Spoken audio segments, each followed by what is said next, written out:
नमस्कार दोस्तों, आप सभी का विश क्रिएटिव के यूट्यूब चैनल पर स्वागत है। दोस्तों, विश क्रिएटिव की तरफ से फिटर ट्रेड के मंथली, क्वार्टरली, हाफ ईयरली और प्रैक्टिस पेपर बनाए जाते थे। आप सभी ने उसका लाभ उठाया।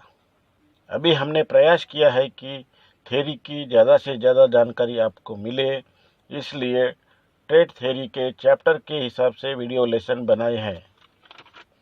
यह वीडियो लेसन बनाते समय ध्यान में रखा गया है कि आपको पूरा ज्ञान और विस्तृत जानकारी मिले, इसलिए हमने ब्यूरो ऑफ इंडियन स्टैंडर्ड की किताबों का सहारा लिया, जिसकी मदद से आप कभी कोई साक्षात्कार या इंटरव्यू के लिए जाते हो तो आपको अच्छी मदद मिलेगी। दोस्तों, आज तक आपने देखा होगा कि बहुत सारी लेसन वीडियो बनी होगी, लेकिन हमने प्रयास किया है कि आपको अच्छा, सरल और डीप नॉलेज मिले, इसका ध्यान रखा गया है। तो दोस्तों, आपसे निवेदन है कि आप हमारे वीडियो को लाइक, सब्सक्राइब, शेयर करें और नए लेसन वीडियो की नोटिफिकेशन के लिए बेल आइकन को क्लिक करें। धन्यवाद। तो चलिए दोस्तों, आज हम माइक्रोमीटर के बारे में जानकारी लेते हैं। माइक्रोमीटर आधुनिक युग में सभी कंपोनेंट अति उत्तम तथा बहुत एक्यूरेसी में बनाए जाते हैं, अतः उनके सभी मापों को एक्यूरेसी में बनाने के लिए भिन्न भिन्न सूक्ष्ममापी यंत्रों की आवश्यकता पड़ती है। कुछ सूक्ष्ममापी यंत्रों का विवरण के बारे में पढ़ते हैं। माइक्रोमीटर यह एक सूक्ष्ममापी यंत्र है जिसके द्वारा किसी जाब कंपोनेंट को मीट्रिक और इंग्लिश प्रणाली में परिशुद्धता से मापा जाता है। माइक्रोमीटर यह माइक्रो और मीटर ऐसे दो अलग अलग ग्रीक शब्द से बना अर्थपूर्ण शब्द है। माइक्रो का मतलब सूक्ष्म या बारीक और मीटर का अर्थ है मापना। माइक्रोमीटर को माइक नाम से भी जाना जाता है। डेफिनेशन। माइक्रोमीटर की डेफिनेशन जानना बेहद जरूरी है। Micrometer is a direct linear precision measuring instrument. Micrometer सीधी रेखा में परिशुद्ध माप लेने वाला उपकरण है। फ्रांस के जीन पाल्मेर ने 1848 में सबसे पहले इसका आविष्कार किया है, जो दिखने में इस प्रकार का था। अमेरिका के उद्योगी J.R. ब्राउन और एल शार्प ने अपने देशों में निरंतर 1877 तक सुधार करके इस प्रकार का माइक्रोमीटर बनाया है।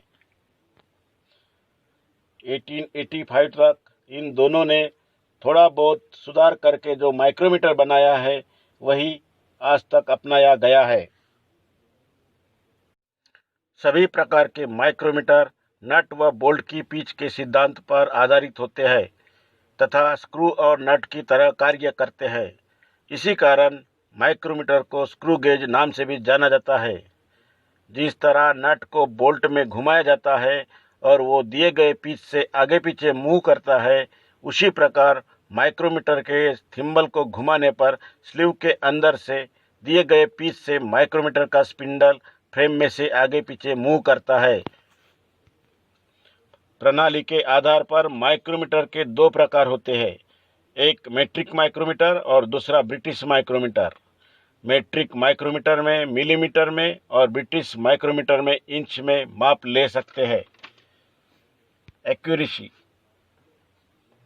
मीट्रिक मेजरिंग सिस्टम में 0.01 mm इतनी एक्यूरेसी से और ब्रिटिश मेजरिंग सिस्टम में 0.001 इंच इतनी एक्यूरेसी से माप ले सकते हैं। उपयोग के हिसाब से माइक्रोमीटर के तीन मेन प्रकार होते हैं। पहला आउटसाइड माइक्रोमीटर, जो किसी कंपोनेंट या जाप के बाहरी मापने और जांचने में काम आता है। दूसरा इनसाइड माइक्रोमीटर, जो किसी कंपोनेंट या जाप के अंदरूनी माप जांचने या मापने के लिए उपयोग में लाया जाता है। तीसरा डेप्थ माइक्रोमीटर, होल या स्लॉट की गहराई मापने हेतु डेप्थ माइक्रोमीटर का उपयोग किया जाता है। इस माइक्रोमीटर का उपयोग बाहरी भागों को मापने या चेक करने के लिए किया जाता है। इस माइक्रोमीटर की सहायता से रेखीय माप मेट्रिक पद्धति में 0.01 mm और ब्रिटिश पद्धति में 0.001 इंच में लिया जाता है। अवेलेबल साइज एच पर BSI 1967। Bureau of Indian standard 1967 से आउटसाइड माइक्रोमीटर 0 से लेकर 500 mm तक 25 मिलीमीटर के अंतराल से उपलब्ध है, जैसे कि 0 से 25, 25 से 50, वैसे ही 450 से 475, 475 से 500 mm तक 25 मिलीमीटर के फर्क से उपलब्ध है। Parts of outside micrometer. Micrometer के भागों के नाम तथा उनके उपयोग, उनकी रचना किस तरह होती है, इस बारे में जानेंगे। माइक्रोमीटर के भागों के नाम हैं frame, anvil, spindle, sleeve barrel, thimble, ratchet stop, lock nut, measuring face, frame cover, datum line. यह माइक्रोमीटर के भागों के नाम है। माइक्रोमीटर की फ्रेम का आकार अर्धगोल या अर्धचौकोर होता है। फ्रेम के लेफ्ट साइड को एनविल और राइट साइड को स्लीव फिट होता है। माइक्रोमीटर के फ्रेम पर कंपनी का नाम या उसका लोगो होता है। माइक्रोमीटर की रेंज और उसके द्वारा लिए जाने वाला अल्पतम माप लिखा होता है। जैसे माइक्रोमीटर का आकार बढ़ जाता है तो फ्रेम में स्लॉट या होल बनाए जाते हैं ताकि उसका वजन कम हो और इस्तेमाल करने में आसानी हो। माइक्रोमीटर की frame malleable cast iron, aluminium alloy, cast steel या लाइट अलाय से बनाए जाते हैं। इजी हैंडलिंग के लिए लाइट अलाय धातु का उपयोग 300 mm के ऊपर के माइक्रोमीटर की फ्रेम बनाने को रिकमेंडेड किया जाता है। इन धातुओं के ऊपर वातावरण का कोई असर नहीं पड़ता। एनविल माइक्रोमीटर की फ्रेम के लेफ्ट साइड को फिट रहता है। यह फ्रेम से लगभग 3 mm बाहर निकला रहता है। माप लेते समय या जांचते समय जाप को फिक्स आधार देने के लिए उपयोग में लाया जाता है। एनविल और स्पिंडल का व्यास 6 mm होता है। इसको स्टेनलेस स्टील या हाई ग्रेड टूल स्टील से बनाया जाता है। एनविल और स्पिंडल के मेजरिंग फेस के टिप को टंगस्टन कार्बाइड से बनाया जाता है। उसके ऊपर ग्राइंडिंग और लैपिंग किया होता है, जिससे गर्म जाप या शार्प जाप को चेक करते समय खराबी ना हो। माइक्रोमीटर की फ्रेम के राइट साइड से स्लीव के अंदर से आगे पीछे मूव करने वाले हिस्से को स्पिंडल कहा जाता है। इसके दूसरे हिस्से को थिम्बल और रैचेस्टॉप फिट होता है। यह स्लीव के अंदर से आसानी से समांतर ट्रैवल करता है। यह स्टेनलेस स्टील या हाई ग्रेड टूल स्टील का बना होता है और टिप का हिस्सा टंगस्टन कार्बाइड का ग्राइंडिंग और लैपिंग किया होता है, जिसका व्यास 6 mm होता है।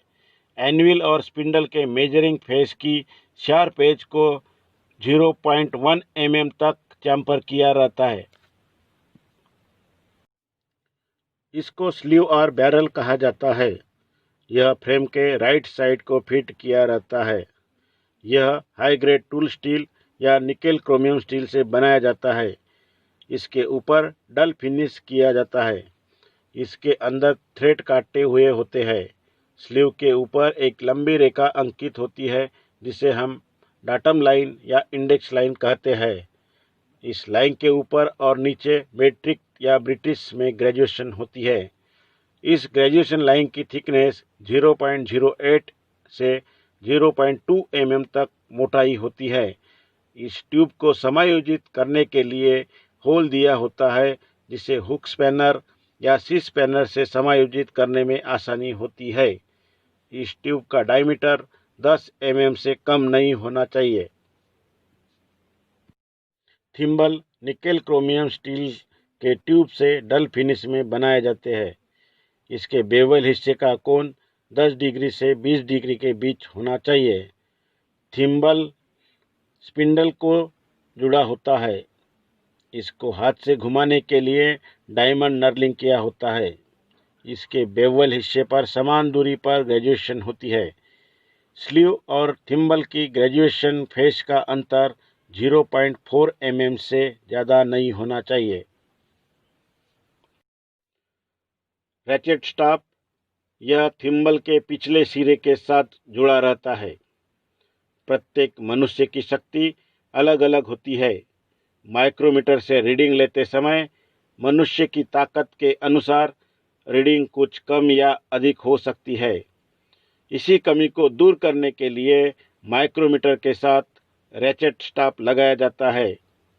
रैचेट का प्रयोग करके रीडिंग लेते समय एक जैसा फीलिंग होता है, जिनसे प्रत्येक मनुष्य के द्वारा एक जैसी रीडिंग ली जा सकती है और गलती होने की संभावना नहीं रहती है। निश्चित शक्ति से अधिक शक्ति लगने से यह चट-चट की आवाज़ करने लगता है या फ्री घूमने लगता है। यह निकेल क्रोमियम स्टील से बना होता है। जब हम किसी जाप का माप मशीन पर लेते हैं तो कई बार स्पिंडल घूम जाता है, जिससे रीडिंग गलत हो जाती है। इस त्रुटि को दूर करने के लिए माप लेने के बाद स्पिंडल को लॉक करने के लिए एक लॉक नट का प्रयोग किया जाता है, या कई बार एक ही सेटिंग के लिए भी इसका प्रयोग होता है। यह 2 प्रकार में उपलब्ध है, रिंग टाइप और लीवर टाइप। यह लाइन बैरल पर एक्सिस को समांतर ग्रेजुएटेड होती है। इसके ऊपर और नीचे बैरल की ग्रेजुएशन होती है। इस लाइन को लॉन्गिट्यूडिनल लाइन, रेफरेंस लाइन और फ्यूजिशियल लाइन कहा जाता है। इस लाइन पर की गई ग्रेजुएशन की मोटाई 0.08 से 0.2 mm तक होती है। तो फ्रेंड्स, आज हम लोगों ने आउटसाइड माइक्रोमीटर का उपयोग, मटेरियल और उसके पार्ट के बारे में जानकारी ली है। उम्मीद है आपको हमारे द्वारा दी गई जानकारी पसंद आई होगी। अगले लेसन में हम मेट्रिक माइक्रोमीटर की ग्रेजुएशन, लिस्ट काउंट और रीडिंग के बारे में पढ़ेंगे। अगले लेसन के नोटिफिकेशन के लिए आप लाइक, सब्सक्राइब करें और बेल आइकन पर क्लिक करें। Thank you. Have a good day.